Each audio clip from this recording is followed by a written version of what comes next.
We're going to go on a dive to the deep sea, and anyone that's had that lovely opportunity knows that for about 2.5 hours on the way down, it's a perfectly positively pitch black world. And we used to see the most mysterious animals out the window that you couldn't describe, these blinking lights, a world of bioluminescence like fireflies. Dr. Edith Witter, she's now at the Ocean Research and Conservation Association, was able to come up with a camera that could capture some of these incredible animals, and that's what you're seeing here on the screen. That's all bioluminescence, like I said, just like fireflies.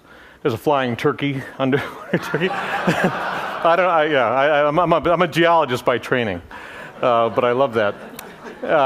And you see, some of the bioluminescence they use to avoid being eaten, some they use to attract prey, but all of it, from an artistic point of view, is just positively amazing.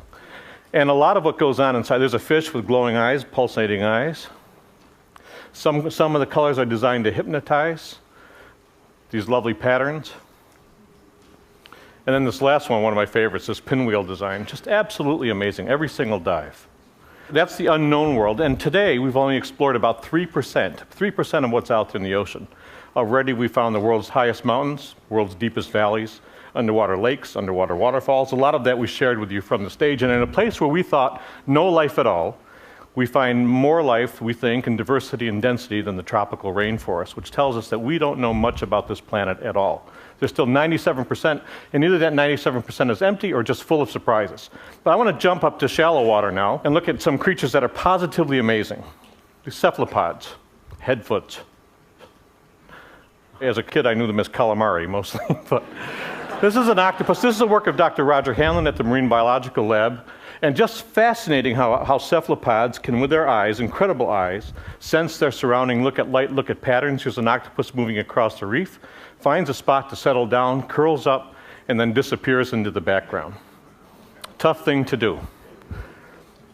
In the next bit, we're going to see a couple of squid. These are squid. Now, males, when they fight, if they're really aggressive, they turn white. And these two males are fighting. They do it by bouncing their butts together, which is an interesting concept.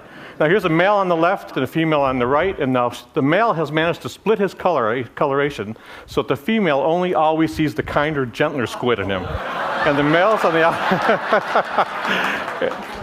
We're going to see it again. Let's take a look at it again. Watch the coloration. White on the right, brown on the left. He takes a step back, so he's keeping off the other males by splitting his body, and he comes up on the other side. Bingo.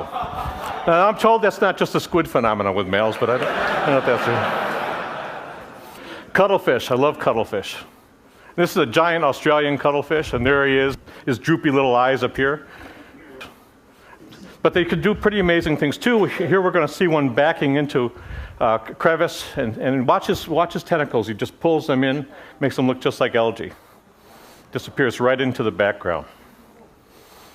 Positively amazing. Here's two males fighting. Once again, they're smart enough, these cephalopods, they know not to hurt each other, but look at the patterns that they can do with their skin.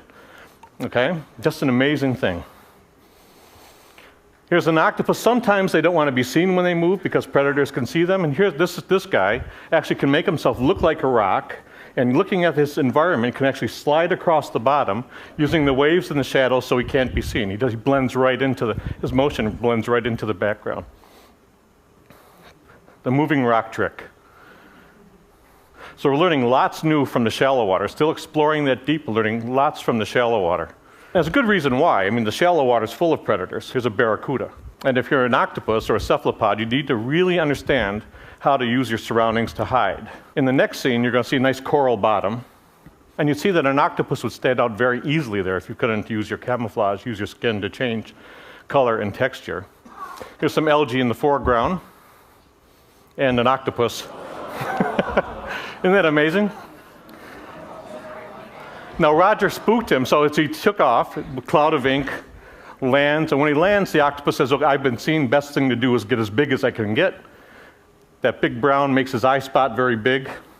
So he's bluffing. Let's do it backwards. I thought he was joking when he first showed it to me. I thought it was all graphics. So here it is in reverse. Watch the skin color. Watch the skin texture. Just an amazing animal. Can change color and texture to match the surroundings. Watch him blend right into this algae. 1, 2, 3.